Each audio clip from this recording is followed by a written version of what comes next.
हमारी ये दुनिया जितनी जानी पहचानी लगती है, सच कहूं तो उतनी ही अनजानी भी है। इतिहास की गहराइयों में ना कुछ ऐसी पहेलियां छिपी हैं जहां आकर विज्ञान भी एक पल के लिए ठहर सा जाता है। तो क्या वाकई विज्ञान के पास हर क्यों और कैसे का जवाब है? चलिए आज कुछ ऐसे ही रहस्यों की दुनिया में चलते हैं जो हमारी समझ को सीधी चुनौती देते हैं। कुछ राज तो ऐसे हैं जो समुंदर की अथाह गहराइयों में दबे हुए हैं, बिल्कुल किसी खोए हुए शहर की तरह जो लहरों के नीचे खामोशी से अपनी कहानी सुनाने का इंतजार कर रहे हैं। और कुछ इतने विशाल हैं कि उन्हें समझने के लिए हमें अपनी नजरें आसमान की ओर उठानी पड़ती हैं, जैसे कि रेगिस्तान की जमीन पर बनी वो विशाल आकृतियां। तो चलिए इस रोमांचक सफर पर निकलते हैं। हमारी पहली मंजिल है जापान का योनागुनी द्वीप, जहां समंदर के नीचे एक पूरा का पूरा शहर समाया हुआ है। जरा सोचिए, एक गोताखोर समंदर की ठंडी गहराइयों में उतर रहा है और अचानक उसके सामने एक प्राचीन शहर की सीढ़ियां नजर आती हैं। 1980s के दशक में बिल्कुल ऐसा ही हुआ था। एक विशाल ढांचा मिला जिसमें एकदम सीधी सीढ़ियां, चबूतरे और दरवाजों जैसी बनावट थी। मतलब साफ साफ लगता है कि ये इंसानी हाथों का ही कमाल है। और जो बात इसे सबसे ज्यादा हैरत अंगेज बनाती है वो है इसकी उम्र, करीब 12,000 साल। ये वो जमाना था जब माना जाता है कि इंसान पत्थर के औजारों से ज्यादा कुछ बना ही नहीं सकता था। तो यहीं से असली बहस शुरू होती है। एक तरफ कुछ वैज्ञानिक कहते हैं कि यह पानी के बहाव से बनी एक प्राकृतिक चट्टान है, लेकिन दूसरी तरफ प्रोफेसर मासाकी किमुरा जैसे शोधकर्ता हैं जो इसमें बने 90 डिग्री के कोण, सीधी रेखाओं और तराशे हुए छेदों की तरफ इशारा करते हैं, जो किसी भी तरह से कुदरती नहीं लगते।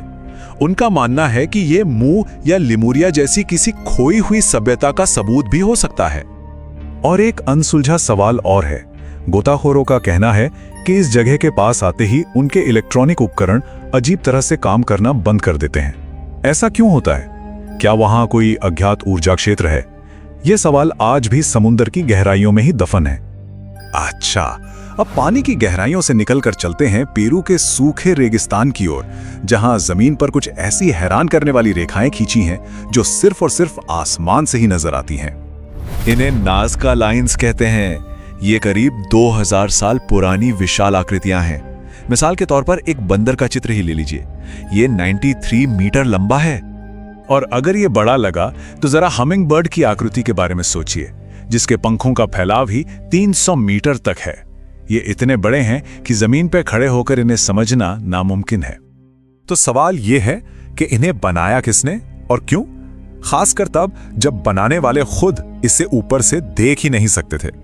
इसको लेकर कई थ्योरीज हैं। कोई कहता है ये सितारों का कैलेंडर था, तो कोई इन्हें पानी के देवताओं को खुश करने के रास्ते बताता है। और हाँ, एक थ्योरी ये भी है कि शायद ये किसी और दुनिया से आने वालों के लिए लैंडिंग स्ट्रिप्स थीं। हमारा अगला पड़ाव है इंग्लैंड, जहां दुनिया की सबसे मशहूर और रहस्यमयी पहेलियों में से एक खड़ी है स्टोनहेंज। ये करीब 5000 साल पुराना है। यहां 25-25 टन वजनी विशाल पत्थर एक घेरे में खड़े हैं। और सबसे चौंकाने वाली बात, इन पत्थरों को 240 किलोमीटर दूर से लाया गया था। उस जमाने में बिना किसी आधुनिक मशीन के ये कैसे मुमकिन हुआ, ये अपने आप में ही बहुत बड़ा रहस्य है। लेकिन असली सवाल तो ये है कि इसका मकसद क्या था? क्या ये सितारों को देखने के लिए एक प्राचीन वेधशाला थी, या कोई पवित्र स्थान जहां लोग इलाज के लिए आते थे? कुछ थियरीज तो इसे टाइम ट्रैवल का पोर्टल तक बताती है। इसका असली मकसद आज भी एक राज बना हुआ है। अब तक हमने बड़ी बड़ी संरचनाओं की बात की।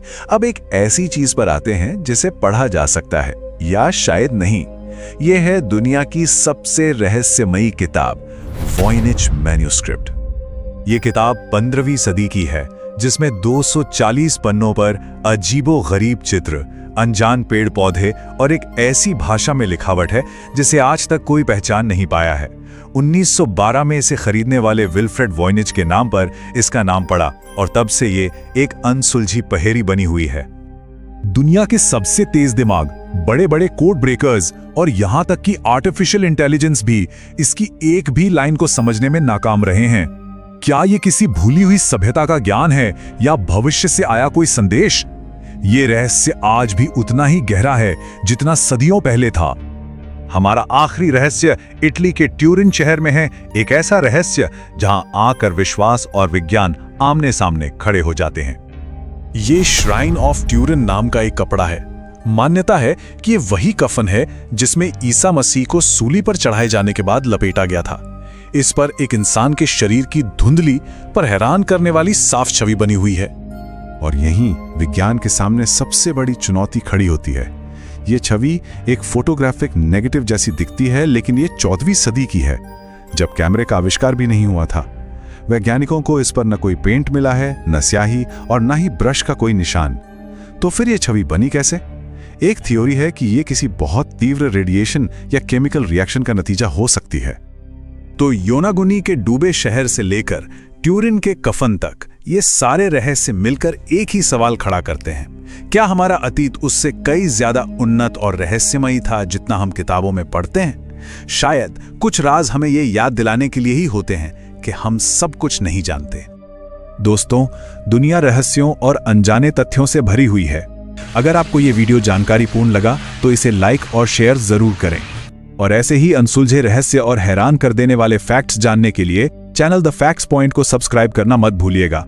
मिलते हैं अगले वीडियो में एक और चौंकाने वाले सच और रहस्य के साथ।